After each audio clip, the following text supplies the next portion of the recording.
Amados irmãos, irmãs, bom dia a todos. Que a infinita graça do nosso Senhor possa, de maneira muito especial, inundar as nossas vidas.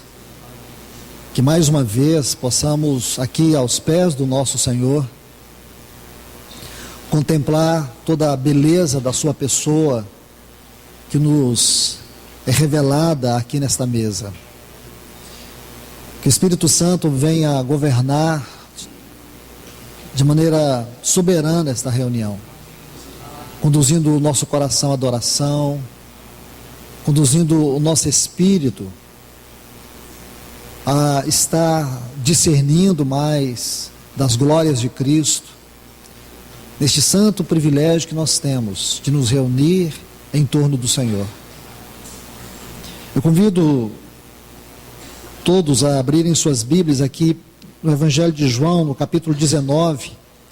Se o Senhor permitir, nós vamos ver nessa oportunidade mais duas palavras da cruz. A primeira nesses textos que nós vamos ler, e depois em Mateus, o capítulo 27. Vamos, pela graça e com a graça do Senhor, entender um pouco mais sobre estas palavras da cruz. Todos nós que já temos estudado até aqui, sabemos que estas palavras, nelas consiste o coração do nosso Senhor. Tudo que o Senhor Jesus ensinou, tudo que Ele viveu, pode ser traduzido nestas 7 frases que Ele proferiu lá na cruz. E digo mais ainda, se você quer entender a essência do Evangelho de Cristo, você tem que compreender estas 7 palavras. A grandeza, toda a extensão, toda a profundidade, as alturas mais elevadas de tudo que o nosso Senhor nos deixou, pode ser resumido nessas 7 frases. Então vamos, a partir do versículo 25 do capítulo 19 do Evangelho de João, ler. Estavam de pé junto à cruz de Jesus, sua mãe e a irmã de sua mãe, Maria, mulher de Cleófas, e Maria Madalena. Quando Jesus viu sua mãe e junto a ela o discípulo a quem ele amava, disse à sua mãe: mulher, eis aí teu filho. Depois disse ao discípulo: eis aí tua mãe. E desde agora o discípulo a recebeu em sua casa. Graças ao Senhor, porque nós temos esta palavra tão maravilhosa de Cristo Jesus. Esta é a terceira palavra que Ele profere lá na cruz.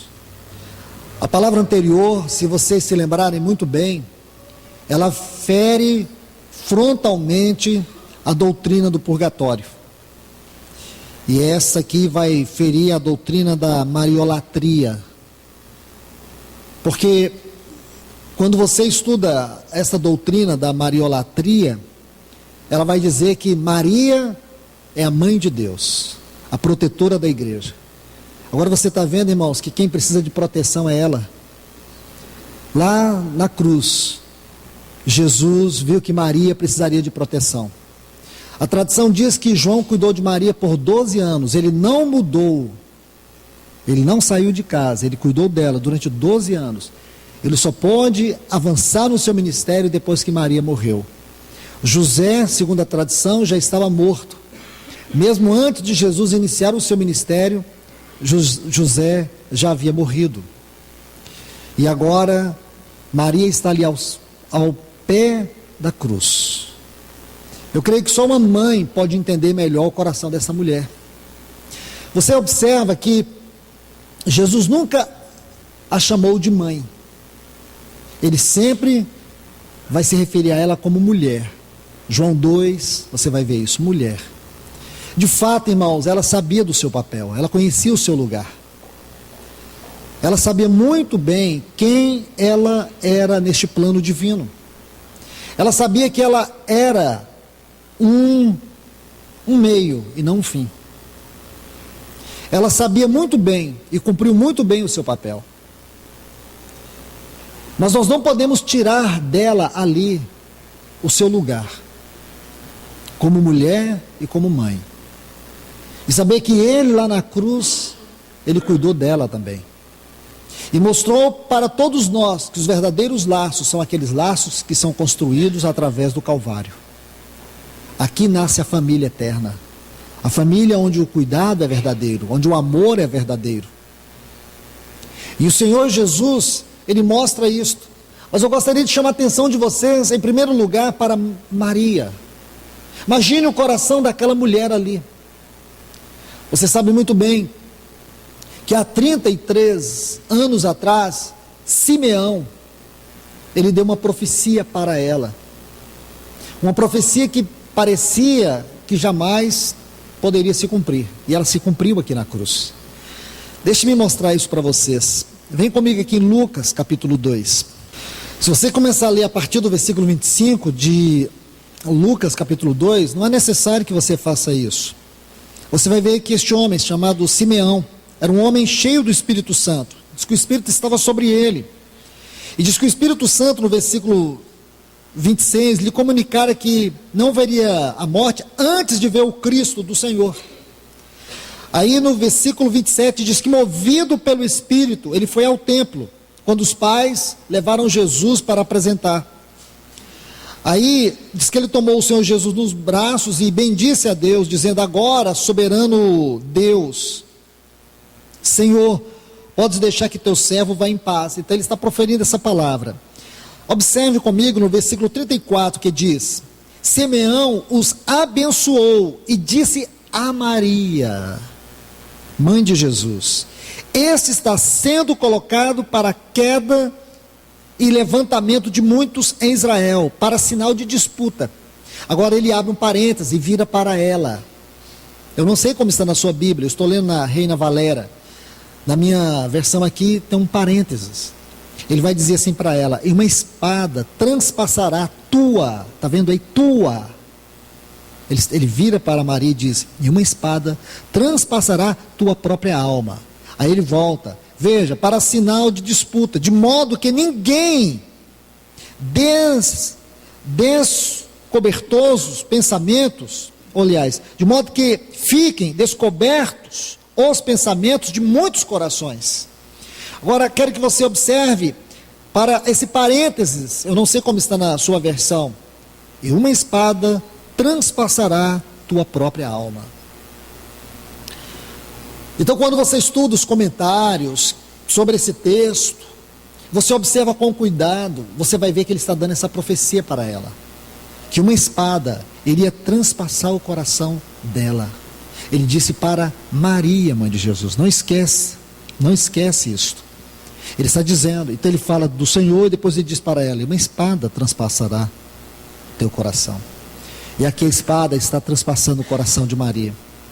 Ela contemplar seu filho sendo esmagado, moído, rejeitado, blasfemado, lá naquela cruz.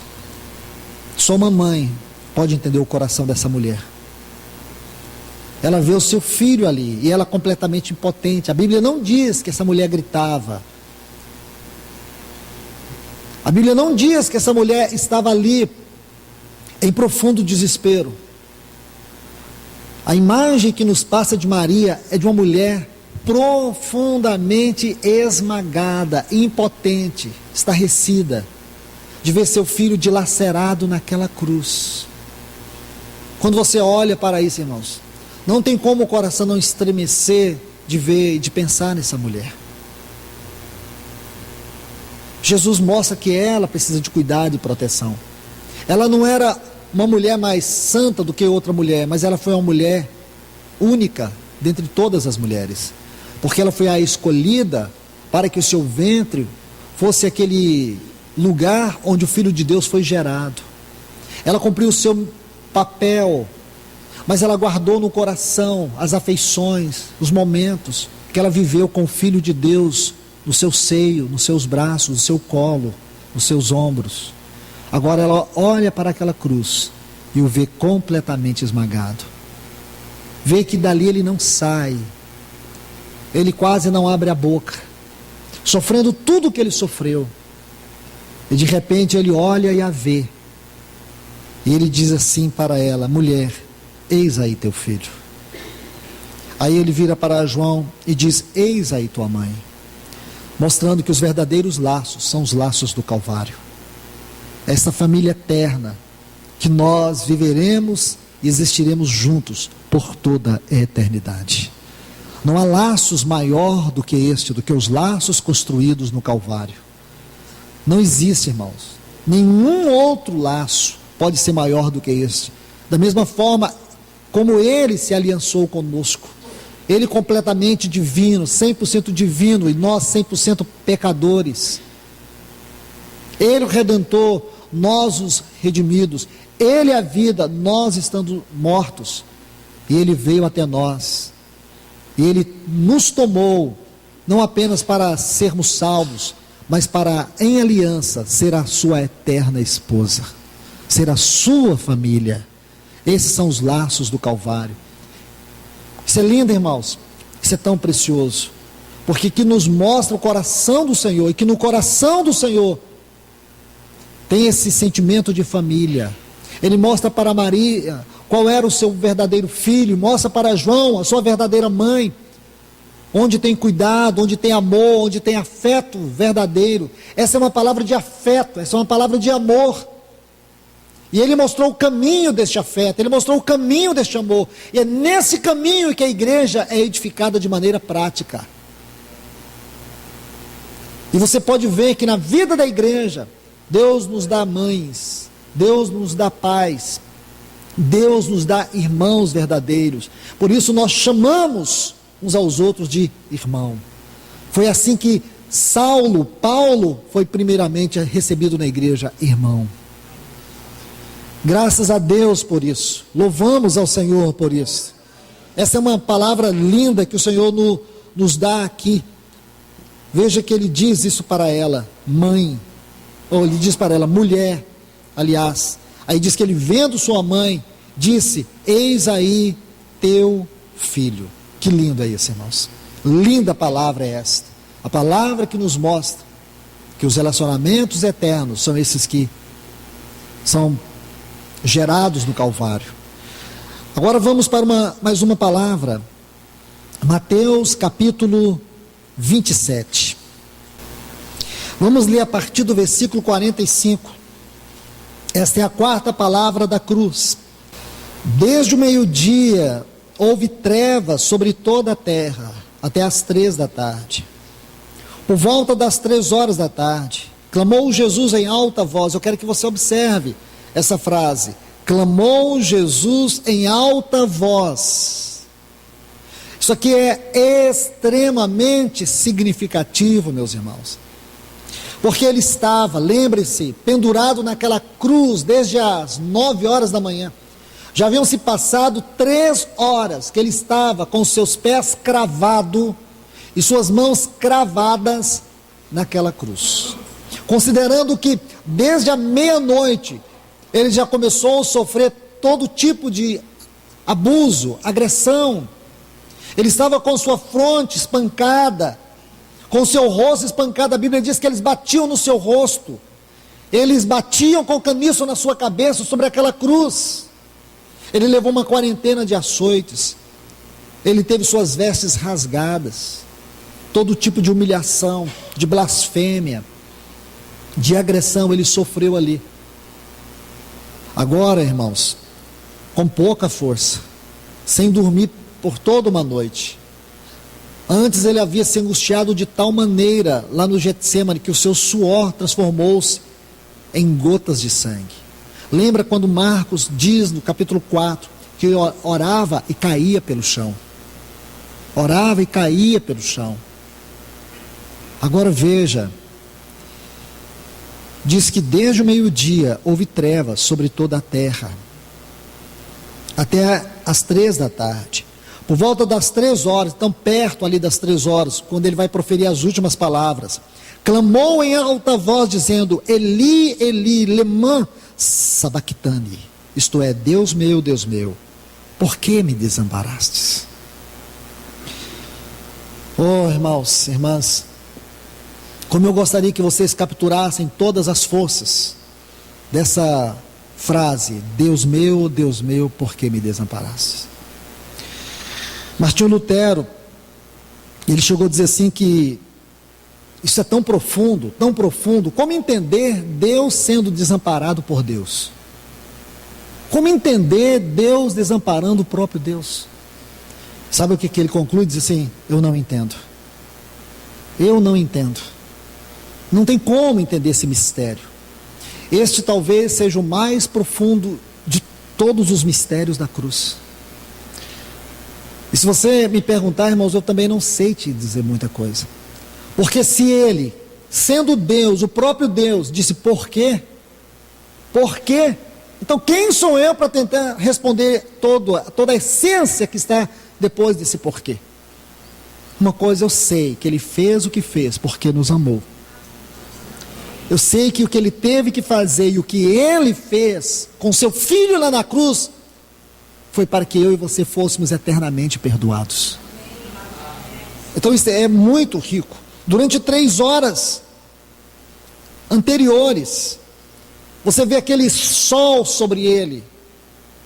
Segundo os estudiosos, eles entendem que aquele tempo, o sol, a temperatura em Israel já estava em grande calor.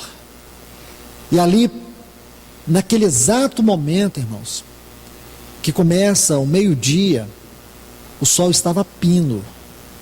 Imagine todo esse sofrimento, todo esse calor, toda a dor, tudo que ele estava passando, irmãos. Tudo. Observe tudo isso. Agora, trevas cobrem toda a terra. Foi um eclipse. E o pior de todos esses acontecimentos foi o pai eclipsar o seu próprio rosto do seu filho. Procure entender isso. Observe isto. Ele nunca tinha experimentado isso, irmãos. Você sabe muito bem que por toda a eternidade, a glória de toda a eternidade, de toda a obra de Deus, de todas as atividades de Deus, antes da criação de qualquer coisa, é que o Pai e o Filho sempre viveram com suas faces voltadas uma para a outra. É que o Pai e esse Filho jamais se separaram. O Filho nunca experimentou a separação do seu Pai. Leiam o Evangelho de João, leiam os Evangelhos. Que prazer que ele tinha de passar a noite toda orando, falando com o seu Pai. Ele chegou a dizer que ele estava no Pai, que o Pai estava nele. Ele não fazia nada sem o seu Pai. Ele jamais viveu algum momento da sua vida sem a presença do seu Pai. O Pai era todo o seu nutriente de vida. Todo o poder que ele tinha, ele dizia, era do meu Pai. Tudo que ele fazia para o seu Pai. Eu vivo pelo Pai. O Pai era o seu pão, o Pai era a sua água, o Pai era o seu tudo. Ele não buscava glória para si. Tudo que ele fez para que esse Pai tivesse prazer nele. Ele nunca, irmãos, ele nunca havia experimentado o abandono do Pai. Ele não sabia o que era isto. Você sabia que essa palavra, Deus meu, por quê? Está vendo esse porquê aqui? Sabe quantas vezes Jesus falou isso em toda a sua existência? Uma única vez. Ele nunca havia usado essa palavra, por quê? Ele nunca tinha experimentado aquilo. Se você buscar em toda a eternidade, você vai ver, irmãos, se é possível ver, ele jamais usou essa palavra, por quê? Ele nunca usou antes, ele nunca havia usado antes e nunca usará depois. Ele só usou uma única vez em sua vida, por quê? Não é uma coisa pequena, irmãos. Agora você vê ali, pela primeira vez, ele sente o desvio da face do Pai. A escuridão ali, provocada por todo aquele eclipse solar. E a Páscoa, irmãos, era celebrado no tempo da lua cheia. Então não era um fenômeno como alguns tentam dizer, porque a ciência já provou que realmente houve este eclipse. Se você estudar os documentos científicos, você vai ver que a ciência, sim, ela concorda, houve sim esse grande eclipse, mas eles dizem que esse foi um mero acontecimento científico, nada mais do que isso. Não foi, irmãos. Este foi o grande eclipse, porque ele tinha a ver com o afastamento da face de Deus sobre o seu filho. Ele nunca tirou os olhos daquele filho. Lá no batismo do Senhor Jesus, estava ele olhando para o seu filho e dando testemunho diante de todos os principados e potestades: este é meu filho amado, no qual eu tenho nele todo o prazer. Quando o Senhor Jesus está lá no Hermon, ele está ali diante dos seus discípulos. Ele havia completado a sua vida humana diante dos homens e diante do Pai. Ele havia completado todo o seu trabalho, o seu testemunho, o seu ministério. Agora 3 anos havia se passado, 33 anos até aqui. Então os 30 anos que ele viveu, que nós chamamos os 30 anos da obscuridade, nenhuma mácula, nenhuma mancha, nenhuma nódoa do pecado. Agora você tem aqui mais 3 anos de ministério. E nesses 3 anos de ministério, ele foi aquele que viveu tudo e fez tudo para a glória do Pai. E o Pai estava com seus olhos sobre ele. Quando ele termina, entre aspas, ele está ali diante do Pai, poderia ser ascendido aos céus a partir do Hermon, como diz Lucas no capítulo 9, versículo 51. Ali o Pai dá mais uma vez um testemunho, o céu se abre. E o Pai disse: este é meu filho, a ele ouvi. Que testemunho. Agora o filho está lá na cruz. E antes de ir à cruz, ele diz assim: Pai, glorifica o teu filho, para que o teu filho glorifique a ti. Ele ora, ele pede, ele clama. E quando ele está lá na cruz, a face do Pai se afasta dele. Ele não podia suportar isso, irmãos. Foi a coisa mais difícil para Jesus, se é que eu posso dizer isto. Foi suportar o abandono da face do Pai. Ele podia suportar os nossos pecados, todos eles. Ele podia suportar a ira do Pai sobre ele por causa dos nossos pecados. Ele poderia suportar aqueles 6 julgamentos pelos quais ele passou de forma injusta. Ele podia suportar Judas o trair, Pedro o negar. Ele podia suportar todos os açoites, todos os espancamentos. Ele podia suportar que o abandono dos seus discípulos fosse realmente algo inevitável. Isso aconteceu. Ele suportou tudo. Ele não reclamou, ele não disse nada, ele não abriu sua boca. Mas quando ele sente que a face do Pai se afasta dele, aí ele abre a boca e diz: Deus meu, por que me desamparaste? Observe, irmãos, Deus meu, nós precisamos pensar com reverência nessas palavras, porque elas são cheias de significados. Jesus, em suas orações, quase sempre se dirige a Deus como seu Pai. Aqui nós vemos o triunfo da fé, irmãos. Nós não vemos aqui derrota. Aqui nós vemos o triunfo da fé, a consciência do seu relacionamento pessoal com Deus. Não fez com que ele perdesse a sua fé. Este foi seu grito: Deus meu, por que me desamparastes? Jó também, no capítulo 3, versículo 15, diz que ele gritou, ele disse assim: ainda que ele me mate, nele eu esperarei. Jó disse isso, no capítulo 3, versículo 15, ainda que ele me mate, nele eu esperarei. Ele não perdeu a confiança em Deus. Assim também o Senhor Jesus, ele não está perdendo a confiança no Pai, ele só está sentindo a dor da ausência da sua face. Então, meus irmãos, agora veja aqui por quê. Por quê? Não existe, e nunca existiu, irmãos, uma agonia maior para o Filho de Deus, para a sua alma, do que o silêncio de Deus. Quando você estuda as experiências humanas, você percebe que é isto. Não existe uma dor mais difícil de suportar do que você passar por uma angústia, por um sofrimento, e você ter que lidar com o silêncio das pessoas.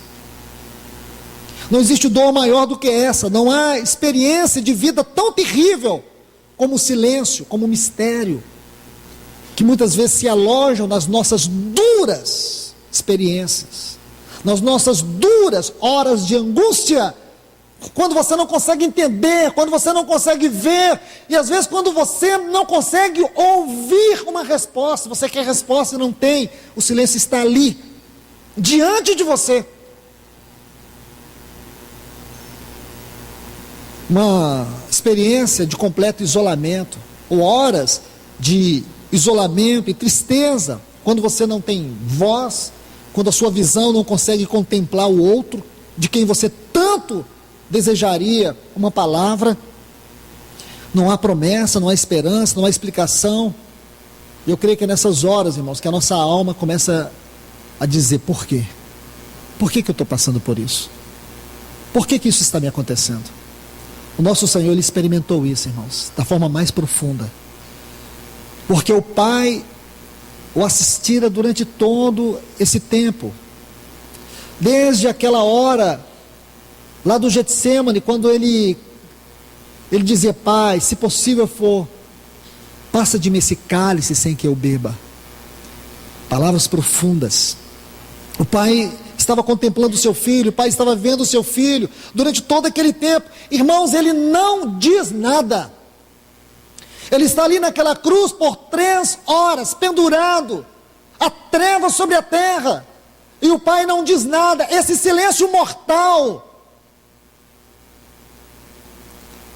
tocou tão profundamente no nosso Senhor. Ele com poucas forças, ele tão frágil, ele tão esmagado, ele buscou força, o ar nos seus pulmões, e a Bíblia diz que ele gritou. Foi a primeira vez que ele gritou. E ele gritou e disse: Deus meu, por que me desamparastes? Mas ele gritou, irmãos. Veja, por quê? Eu creio que esse porquê nos revela os aspectos mais profundos da obra da expiação de Cristo. Vou repetir. Esse porquê revela para nós as profundezas da expiação de Cristo. Vem comigo aqui no Salmo 22. Vamos tentar encontrar, irmãos, alguma resposta para entender esse porquê. Se ele disse esse porquê, irmãos, eu não quero aqui me atrever a imaginar que eu consiga explicar as profundezas centrais das realidades deste mistério da expiação. Mas eu creio que nós podemos, pelo menos, buscar em parte uma resposta. Esse Salmo 22 é o Salmo da cruz. Este Salmo 22 é o Salmo da cruz. Quando você lê todo este Salmo, você fica espantado, irmãos. Quando você lê este Salmo neste contexto, você fica espantado. Como foi que Davi pôde descrever a cruz dessa forma? Mas sabemos que Davi fez o que fez, como Simeão, movido pelo Espírito de Deus. Então no versículo 1 nós temos a sentença, e o versículo 3 nós temos a resposta. Se você observar com muito cuidado aqui, você vai ver que Deus nos dá a resposta aqui no versículo 3. O versículo 1 do Salmo 22 está assim: Deus meu, por que me desamparastes? Agora olha o versículo 3. Mas tu és santo, tu que habita entre os louvores de Israel. Veja, o versículo 6, mas eu sou verme. Olha o versículo 11, não te afastes de mim, porque a angústia está perto. Versículo 19, mas tu, Senhor, não te afastes, fortaleza minha, apressa-te em me socorrer. Versículo 21, salve-me da face do leão. Está vendo? Mas por favor, volte, concentre-se nesses 2 versículos, versículo 1 e o versículo 3. Versículo 1 nós já lemos: Deus meu, por que me desamparaste? Olha o versículo 3: mas tu és santo. A resposta está aqui, irmãos. Você consegue ver isso? Ele foi abandonado para que aprendêssemos que na sua angústia, a grandeza do nosso pecado, a grandeza das nossas iniquidades, se revelasse, se manifestasse. Ele sofreu tudo aquilo, irmãos. Olha o que diz 2 Coríntios 5, 21. Aquele que não conheceu o pecado, Deus o fez pecado por nós. Ele não conheceu, mas Deus o fez pecado por nós. E esta é a base que nós temos para entender porque o Pai ocultou sua face. Observe isso. Não é porque o Pai, não foi porque o Pai estava irado contra seu filho. Era a santidade de Deus se afastando do pecado. Era a santidade de Deus se afastando do pecado, porque naquela hora todos os nossos pecados estavam sobre ele. E agora Deus se afasta, Deus tira a sua face do seu filho. Então a causa, irmãos, todo o problema sou eu, é você, somos nós. Por causa de nós, irmãos, Deus abandona o seu filho na cruz por causa de mim e de você. Eu acho, irmãos, que nós ainda não compreendemos nossa salvação. A vemos apenas como um presente imerecido de Deus e só isso, mas não sabemos o quanto custou para Ele nos dar esse presente. Não sabemos realmente o que Ele teve que suportar. Mas olhe para esses textos, olhe para tudo isto, veja aqui, Gálatas 3,13, diz assim: Cristo nos resgatou da maldição da lei, fazendo-se maldição em nosso lugar, porque está escrito: maldito todo aquele que for pendurado no madeiro. Some-se a isto. Isaías capítulo 53 e o versículo 6, que diz que todos nós andávamos como ovelhas desgarradas, mas o Senhor fez cair sobre ele a iniquidade de todos nós. Nós éramos as ovelhas desgarradas, nós éramos ovelhas cheias de iniquidade. Ele era o Cordeiro Santo, imaculado, e sobre este Cordeiro Deus fez cair a nossa iniquidade. Ele não conheceu o pecado, mas Deus o fez pecado no nosso lugar. Então a santidade de Deus não pode ter comunhão com esse pecado. Agora você vê, esse é o grande mistério, irmãos, que dá um nó na minha mente. Essa comunhão não poderia ser interrompida por nada, porque ela nunca foi. A comunhão entre o Pai e o Filho, ela não poderia ser rompida. Compreende isso? O Pai nunca deixou o seu filho abandonado, sozinho. Ele habitava no seio do Pai. Ele disse que quem olhava para ele via o Pai. Eu e o Pai somos um, somos inseparáveis. E aqui eles se separam. Compreende isso, irmãos? Isso não é fantasia, isso não é delírio. Isso é algo muito profundo. É um dos pontos profundos da obra redentora do Filho de Deus. É você ter que entender aqui, por quê, irmãos? Ele diz: me abandonastes. Aqui tem um tu implícito, porque tu me abandonastes, me abandonastes. Se você olha João 7,5, você vai ver, lá em João 7,5 diz que os seus irmãos não criam nele. João 7,5. Se você olhar Lucas, capítulo 14, o versículo 29, você vai ver ali que, quando ele esteve em Nazaré, eles queriam pegar ele e precipitar ele, matar ele. Se você olhar mais ainda, João capítulo 1, versículo 11 e 12, diz que ele veio para a nação de Israel, veio para os que eram seus, mas os seus não receberam. Então os seus irmãos não creram nele. A cidade onde ele nasceu, região onde ele nasceu, o povo da sua cidade queria matar ele. Aqueles pelos quais ele veio, não o receberam. Olhe para tudo isso. João capítulo 6, versículo 66, diz que muitos dos seus discípulos deixaram de andar com ele. Então ele sabia o que era ser abandonado. Ele experimentou isso na própria pele. O que era abandono, o que era desprezo.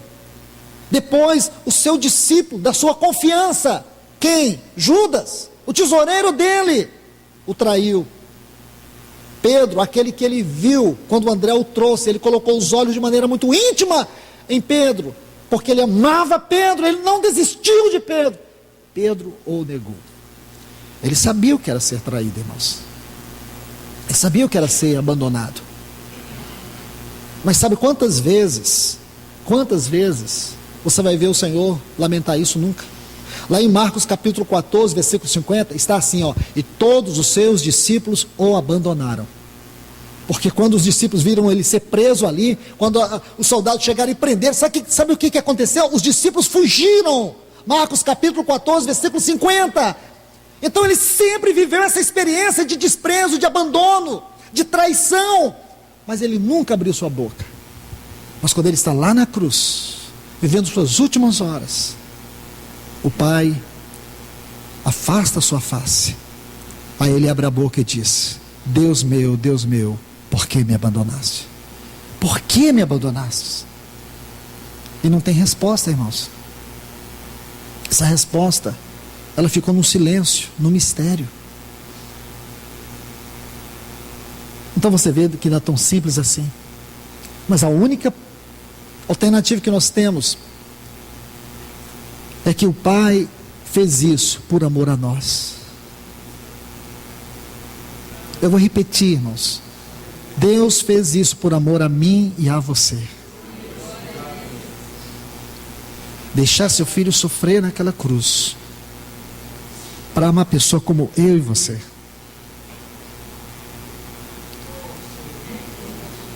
Como que nós podemos explicar isso?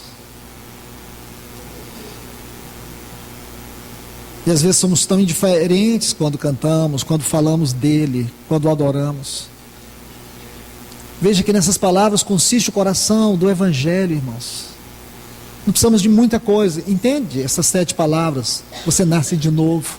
O duro é quando você diz que nasceu de novo e não entende essas palavras, não consegue perceber, não consegue sentir.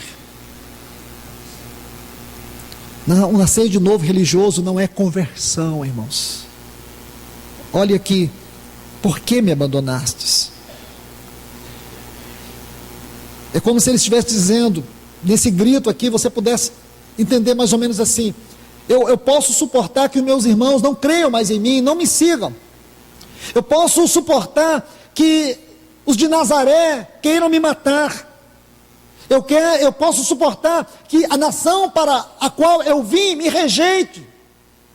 Que os meus discípulos não creiam em mim, me abandonem. Que Judas me traia. Que Pedro me negue. Mas eu não suporto que tu me abandones.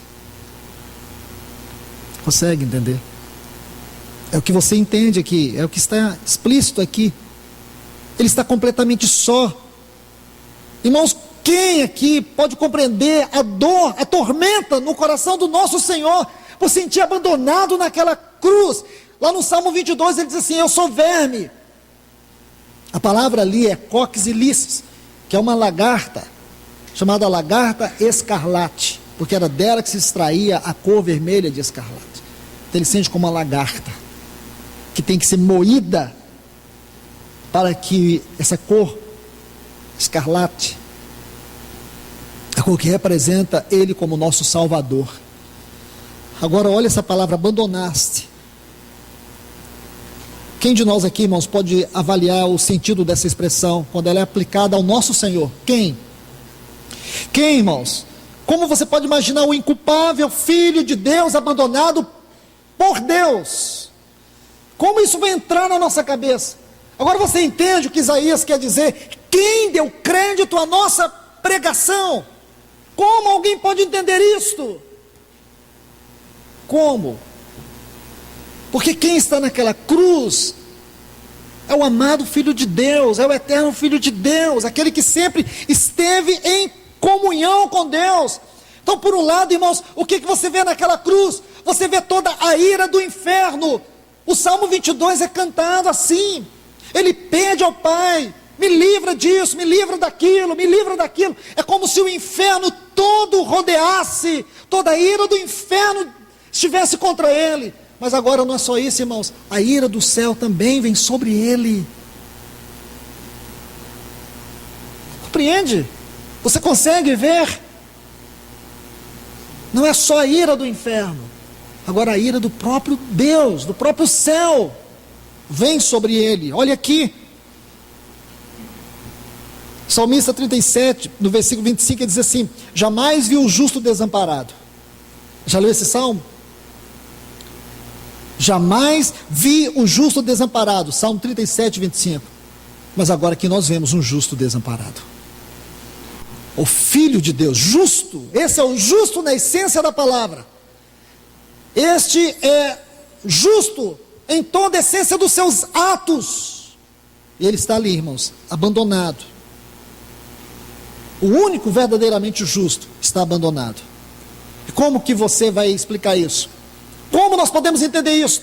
Nós podemos entender que foi o inexplicável amor de Deus que o levou àquela situação para que eu e você fôssemos livrados do inferno. Foi este inexplicável e profundo amor de Deus por nós. Não foi outra causa a não ser o amor de Deus por você, por mim, por todos nós. Me desamparastes. Olha essa pequenininha palavra, me. Está vendo aí? Deus meu, porque me. Olhe ela. Você vai ver um profundo pesar nesse clamor, nessa palavra de duas letras. Nós podemos entender todo o mistério da cruz. Toda a grandeza da cruz se revela nessa pequenininha palavra, me. Toda a grandeza do propósito de Deus, escrito por esses 31.124 versículos que tem na Bíblia, se resume nesta palavrinha, me. Olha aí, irmãos. Eu creio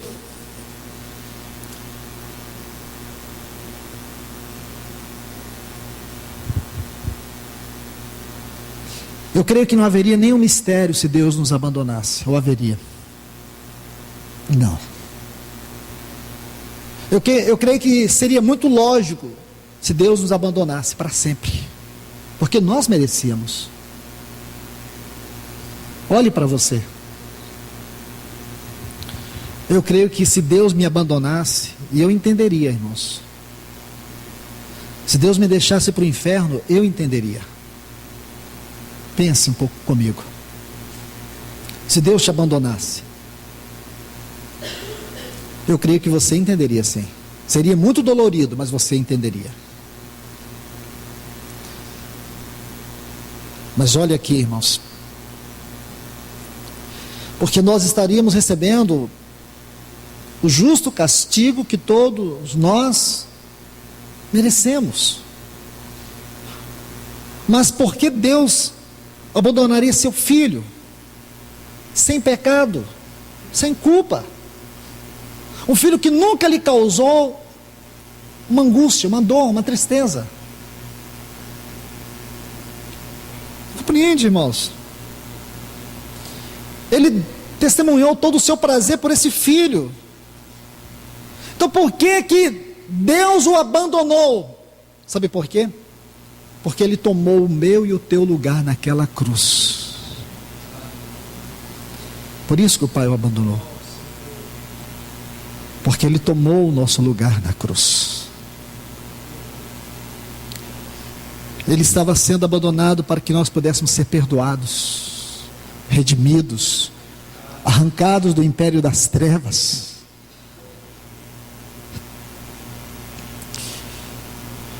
Que nós entendamos essas palavras, irmãos. Que nós possamos pegar esse pão e esse cálice e lembrar do nosso Senhor com ternura, com gratidão. Ele foi abandonado para que nós nunca pudéssemos ser abandonados. Ele foi abandonado para que nós não pudéssemos ser rejeitados. Ele foi abandonado para que nós pudéssemos contemplar eternamente a face do Pai para sempre. Ele foi abandonado para que eu e você tivéssemos a face do Pai, para que nós fôssemos conformados à face do Pai, à imagem do Pai. Toda glória ao nosso Senhor Jesus nesta manhã. Todo louvor a Ele. Eu convido os irmãos para que nós tenhamos um tempo de adoração a este Senhor. A esse Senhor que por nós foi abandonado lá na cruz. Que saibamos que o Espírito nos ajude a dar a Ele o louvor que Ele merece, que Ele é digno, que Ele receba de nós nesta manhã. Louvado seja o Filho de Deus para sempre.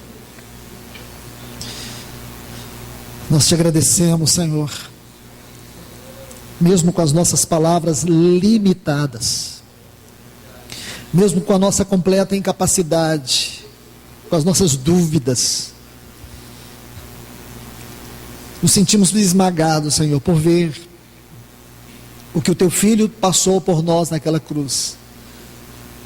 Que privilégio é para nós, Senhor, se esta palavra abrir os nossos olhos, porque o nosso louvor, ele tem que mudar, o nosso coração tem que mudar, o nosso entendimento de salvação tem que mudar.